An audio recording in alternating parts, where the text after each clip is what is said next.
Establishing battlefield control. Stand by. Greetings, I am Commander Tyrael, and this is P-494 Saetta, Italy's top-tier coastal boat and the first vessel in War Thunder to be fitted with missiles.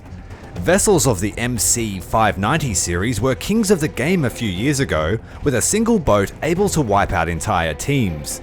As with all things War Thunder, times have changed and the Saetta has become a victim of power creep.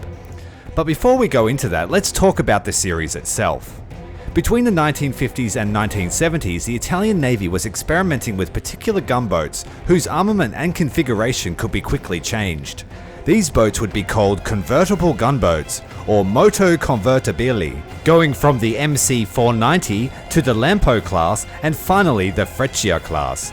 The P-494 Saetta, designated MC-591 when it was built, was the second and the last Freccia class to be built. Laid down on the 11th of June 1964 and commissioned on the 25th of April 1966, she took part in several sea trials and tests, changing armament several times, like her sister P-493 Freccia. Compared to her sister, she would be used in a missile gunship configuration, and this configuration was only ever used on the P-494 Saetta. In the same year that she was commissioned, the centrally mounted 40mm turret was replaced with a 5-round launcher for the Nettuno anti-ship missile, designated Sea Killer Mark I. These missiles were carried on board until the mid-1970s, after which the main role of the Saetta and her sister ship Freccia were taken over by the Sparviero class patrol boats, of which there were more available. Eventually the project was abandoned. Both vessels were decommissioned by 1986. Gunboats of the Freccia class have a displacement of 205 tons fully loaded, a length of 46.1 meters, a width of 7.2 meters, and a draft of 1.5 meters. The machinery room consisted of one Bristol Siddeley Proteus gas turbine and two Fiat diesels driving 3 shafts. This gave the ship a maximum power of 11,850 horsepower. Maximum speed was 40 knots at a range of 800 miles. Armament consisted of two 40mm 40-70 Breda Type 107 guns and the 5-missile Nettuno launcher. The Nettuno missile is fairly powerful, and in some ways it is better than the American RIM-24. However, in most metrics that matter, it is inferior. The Nettuno has a 25 kilo equivalent warhead, which is half the size of the RIM-24, but still potent enough to cause catastrophic flooding damage and ammo rack early destroyers. It has a minimal contrail compared to the RIM-24, making it better for stealth attacks, and the Saetta is able to carry 5 missiles, which can be reloaded at a capture point. The Sea Killer itself is fairly slow missile and is prone to wobbling through extreme maneuvers. It requires line of sight to the target, and as such it can leave you vulnerable if spotted. It has an effective range between 8 and 10 kilometers, but I find the sweet spot to be 6 kilometers, which has a 25-second flight time. The boat itself is a fast and maneuverable platform, but its narrow beam lends itself to violent listing through hard turns or rough sea states, making the missile launch at high speed slightly challenging. The main armament of the Saetta is a pair of 40mm 70 Breda Bofors Type 107 cannons, one at the bow and one at the stern.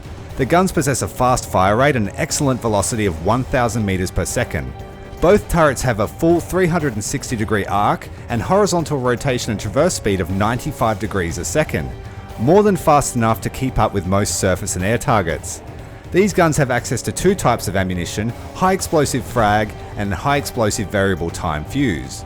A 7-meter trigger radius and excellent velocity makes this vessel an excellent medium-range anti-air platform that gets better at close range. These guns are protected by some armor, although this is the only armor on the whole vessel. The sister ship Freccia was available as an event prize and is slightly different in that she can be fitted with 2 torpedo tubes or an additional 40mm Bofors for a 50% firepower increase. The downside to the torpedo armament is that the depth cannot be set any deeper than 1 meter, making them questionable to use against cruisers. The most disappointing thing about all this is that Italy doesn't really have much in the way of coastal anyway that's useful outside of the low tier. And so to work all the way through the tech tree and then get to these awesomely equipped, what seem to be powerful vehicles, and then discover that you're just being smashed out of your battle rating. I'm just going to show you today, we're just going to jump into a battle. I'm going to show you what you experience as the Saetta. I'm going to try everything I can to do good, but I can't promise you this will be a long video, so let's see. First spawn is the Saetta, and then I'll come back with the Freccia, if we die, which is a higher possibility. The thing that frustrates me the most is the destroyer, the R. Ingegneri, is battle rating 4.3, which is lower than these battle ratings. So we'll get underway, we'll take our time. There's a very, very low chance of any coastal boats being in this battle. I don't run into coastal boats at all. I mean, like at all. I've had probably 10 or 15 games and I've killed one coastal boat. So that's the real thing that frustrates me, is I just want to smash aircraft, I want to smash coastal boats, I want to do some damage to some lightly armed destroyers. Instead I'm fighting the cream of the crop. That's okay. The Saetta was added to the Naval, the Italian Navy tree in the update StarFighters, and she was the first ship in the game to have anti-ship missiles. On release, her ship and this ship and the Freccia were absolute powerhouses. They could sink anything. This was mainly due to the simplified damage models of the destroyers and the frigates. Crews were equally divided amongst all the compartments, and armor didn't really exist. The 40mm Bofors could kill SKRs out to 4 kilometers. If you look at some of the other content creators' videos, you'll see just how much this thing wipes the deck with everyone. If you couldn't kill someone in a destroyer, you just clear their decks and then keep firing missiles at them and you would kill them. This led to the Freccia and the Saetta being placed at battle rating 4.7, which is higher than any other coastal vessels. A fair amount has changed since those days. Damage models are vastly improved. We have waves now. Small caliber weaponry is less effective against large warships, and we have a variety of other coastal boats that easily rival, if not surpass, this Italian boat. As well as certain BR ranges are now predominantly destroyer and cruiser fights. The Saetta is less fun to play than it would appear at first glance, and it takes all of my effort and skills to play this boat.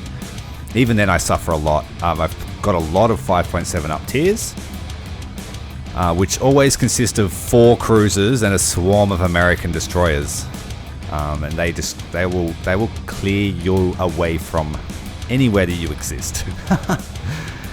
I honestly believe that these two vessels need to be down tiered to 4.3. They would be better suited to that BR, as they're more comparable to the German Jaguar class at 4.3. They have missiles like the USS Douglas, which is at 4.3, and they're probably not able to kill frigates like the Soviet Project 1331M, which is at 4.0 and has Sea Whiz, although that's not yet functional as such.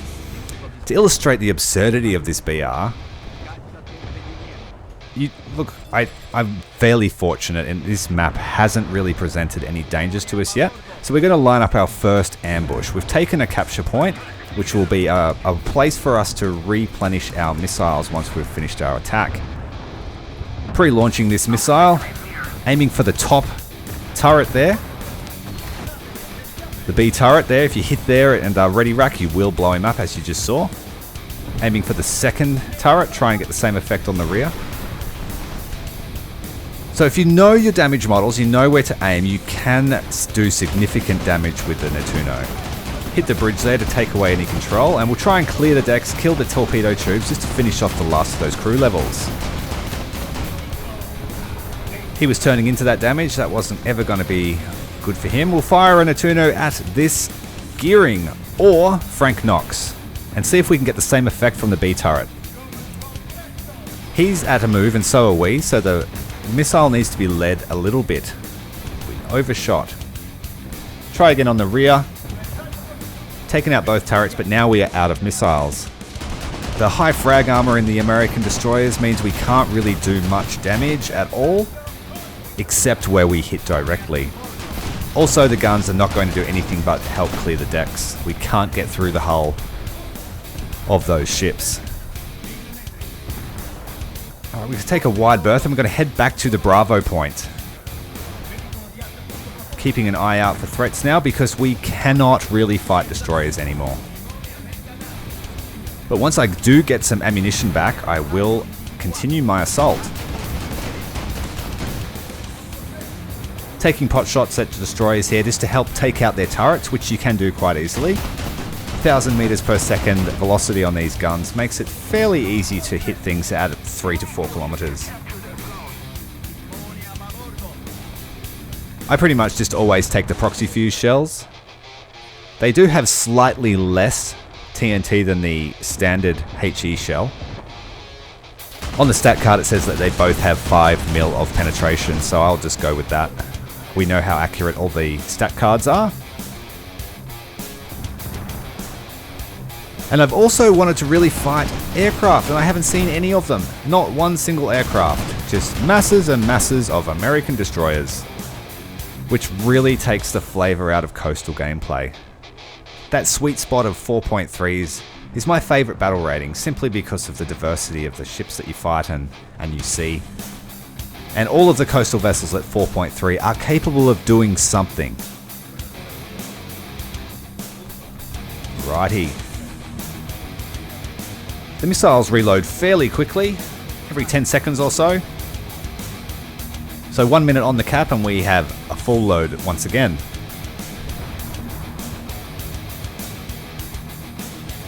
At this stage, no one's really contesting the coastal waters, so this might be a bit of a sedate match, and as usual, when you want to show someone something, it doesn't happen.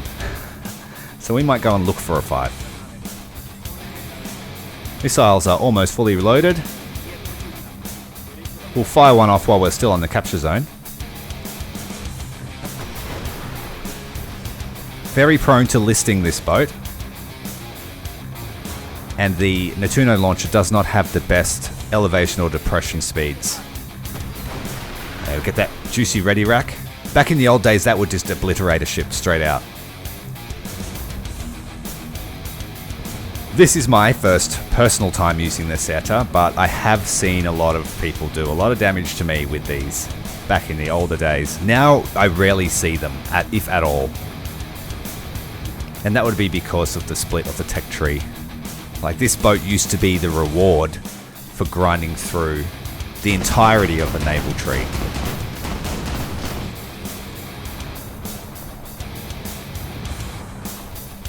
Now you have to work on 2 tech trees, and most people just go blue water when they play Italy. Italian naval fans love their blue water ships. Although I will say I have had a lot of requests for the Saetta, and that's why I did ask for a test drive, because it would have taken me all year to get there. The lower tier, the mid-tier offerings for Italian coastals are, I would say, almost useless. There's only one torpedo boat that really has the armament you need to compete outside of the really low tiers. And I believe it's called the GIS. It's got a flak Verling on the back and 2 torpedoes. Aside from that, the other torpedo boats seem to be just too slow for the maps that they put on. If you up tier them to destroyer combat, they just can't get where they need to go to ambush. And that's as my humble opinion. Pretty casual, you just ammo rack that guy here. He's nearly 6 kilometers away.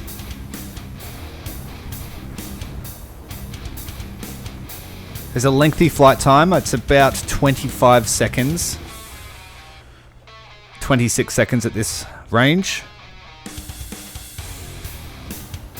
And so you've got to be really mindful. If you're firing these missiles on the move and you're firing at distant targets, you need to make sure there's no obstructions coming in between you two. And that does leave you open to assault. Also keep in mind that ships fitted with radar will see these missiles. And so a player ship with radar may decide to hunt you down once he sees these missiles on his scope.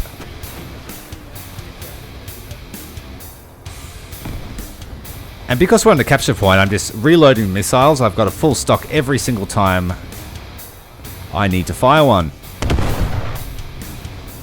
Well, I think we just took a close shot then, but yeah, it's definitely taking hits. We need to hit flank ahead and get out of the way. Something's dialed us in. and it's very close too. What have we got? A USS Mitscher.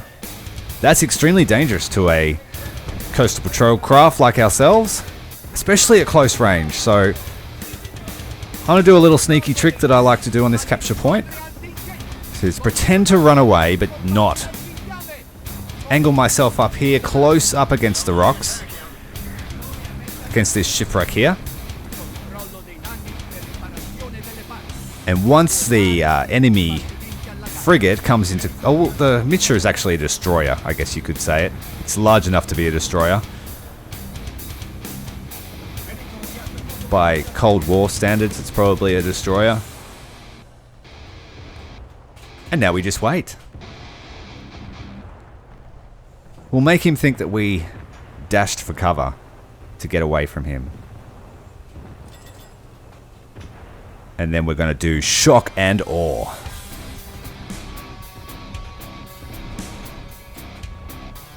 Keeping an ear out for anything different.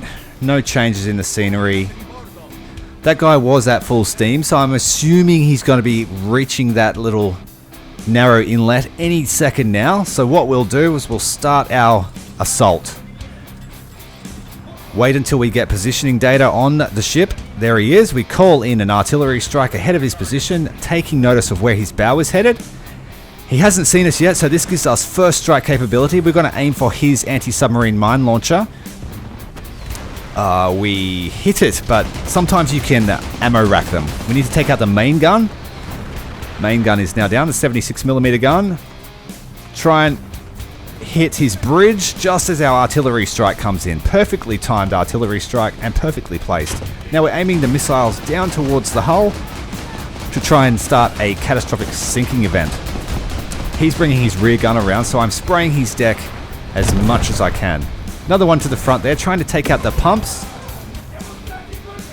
The pumps on the Mitscher are placed a little bit further back though. And that's our assault. Now, we didn't kill him, but we've severely crippled him. That was more than a fair trade. He was at an extreme disadvantage there.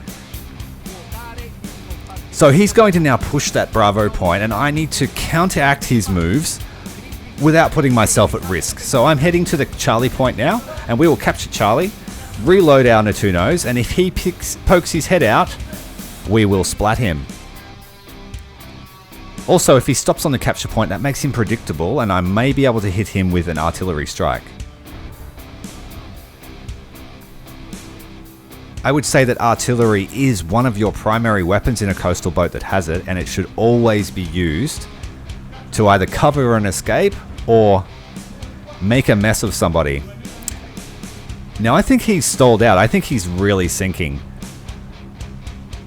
There may be a slight chance that he doesn't have repair kits, and if that's the case, he won't be able to fix his armament. He did get hit by a couple of artillery and 5 of our Neptunos, a full stock of Neptunos. 4, sorry, I have 1 left. We didn't do a lot of crew damage, but I'm pretty certain he's in trouble. So we'll call an artillery strike in on his beached position. He's probably beached himself to stop sinking. Solid hits to the hull like that actually take quite a fair amount of time to repair if you have a lot of other things going on at the same time. No sign of him yet. We're going to stay here and reload our missiles. We have another 30 seconds or so. Our artillery has just hit in. No hits though, no hits. Another 20 seconds or so on the missiles, and then we'll try a flanking maneuver and come up behind him. Still no action. We're going to make way now, just as the last missile is being loaded into the tube. Not quite. Yep, we got it. 5th missile's in, fully stocked. And we are underway. Now, I'm going to use this little bit of island here to give me cover from any approaching destroyers. I can see one off in the distance there. We don't want him to decide that we are food. And we're going to hunt down this Mitscher and make his day unpleasant.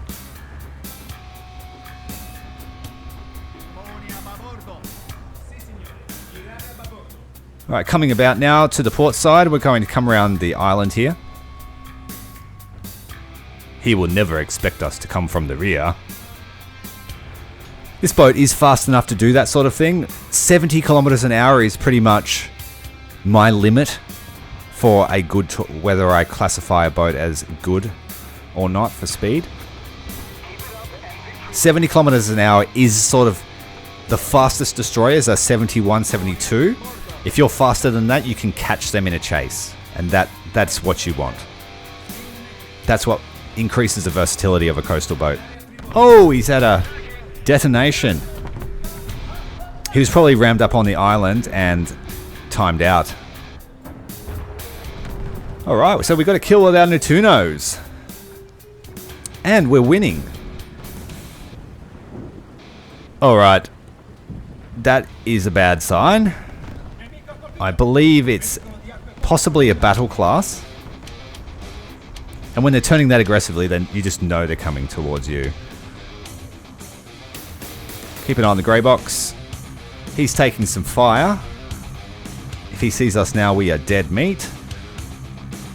Fast 4.5-inch guns on those British destroyers are very potent. HMS Armada is a 5-gun British destroyer. So we're going to be sneaky and try and take out those 2 front guns. They are the main threat at this range. He's looking at us now. He saw us. Oh, we detonated on the bow. This is going to hurt us. We've been hit. Fire the second missile. Try and take out those turrets. We are in some serious shit. Okay. 3% crew. It's all good. And it's over. Destroyed by the IS-2 towing service. Courtesy of HMS Armada. Right. I could be... No, I'm not... No, I will resist the urge to take a destroyer, and I'm going to stay on track. Freccia it is. Oh, is someone taking the sea point? And lucky I took that choice. So we're just going to decimate him. This will be the second coastal boat I've destroyed in this Italian patrol craft. And it was our friend from the USS Mitcha. Right, so 3 kill, 2 cap game. We'll make it a 3 cap game. We do have a 500% RP booster because I am trying to earn these boats while I have them. HMS Armada is going to make itself a problem soon. It's heading to the Bravo point. What shall we do? I most certainly need to capture this point to equalize the game, finish it off. These torpedoes are fairly slow and I can't set them to 4 meters, so he's going to see them. Either way, I'm going to put an obstacle through this passageway here. 8 kilometer range with torpedo mode, so they are of questionable use for long range engagements anyway. Without torpedo mode, I believe they're about 90 kilometers an hour, 91 at 4 kilometer range. Hopefully we can get a free kill with those skill lancers. They only have 270 kilos of TNT, so they are on the lower end of a torpedo warhead size, but certainly not the smallest. Now I need to finish what I was doing and capture this point before we get seen and splattered. We do have the majority team. There is our death right now. Fortunately for us, he hasn't seen us, so we will smoke up. His 40mm Bofors have certainly seen us. Need to get the heck out of the way of those. He's having a sneaky shot at us. We're going to drop an artillery towards the Bravo point, but he may be traveling a bit fast for that hit. Yeah, he is. I should have put it on the capture zone itself. Never mind. Now we need to wait approximately 30 seconds to capture this. To reload our torpedoes. Not quite enough time to win the battle, so we're going to have to try and do something decisive. Now, I'm expecting this guy to want a free kill. So when he captures the point, I'm assuming he's going to beeline it to me. He's confident that he can take me down. I would be if I was in a battle class. So we need to do something that he least expects. 2 seconds on the torpedoes. They are in the tubes. Let's hit flank ahead.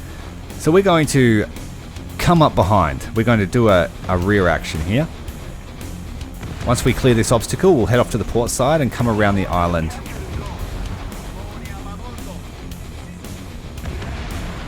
Yes, I think this might work. In the process of that, what I do need to do is capture the point, or decapture. Hopefully he's moved off the point in his bid to find us.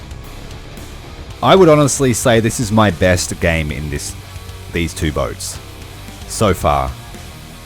Every other game I've played about 15 games. Each one has been on a map where I just find nobody, because you're separated from the main fleet and there are no coastal spawns. And other ones where it's like, hello coastal, die. And there's no amount of skill that can stop barrages of 5-inch shells. Eventually something's going to connect. Alright, action is upon us. 400 meters from Bravo Point, we are making our attack run. He doesn't seem to be on the point. He probably has taken that action that I anticipated. But I will check the port side to make sure he's not being sneaky and hiding behind my ambush point that I used before. Can't see him there.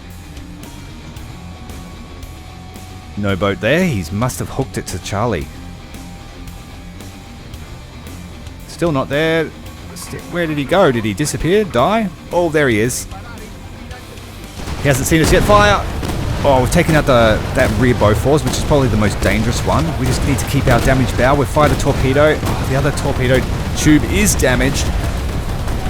Can we be successful? We had a torpedo strike. Machinery room is damaged on his boat. Turn in. Hit on the artillery there. Excellent. Try and take out those front guns. Get underneath their arc of fire. I've lost all control of this boat. And I believe I just artilleried myself. But it gave him the kill. That's cool. It was an ambitious move. Battle classes are very, very strong. But I think this was just enough for us to win the battles. One of our team is capturing Alpha Point, and now the last of the teams are bleeding down. He's too damaged to repair. He's too damaged to reverse, and we've finished the match. Well, there you have it. That was P-494 Saetta and her sister, the Freccia. If you've enjoyed this video, leave a like, leave me a comment and tell me what you enjoyed and what you would like to see next. Until the next adventure, Commander Tyrael, out.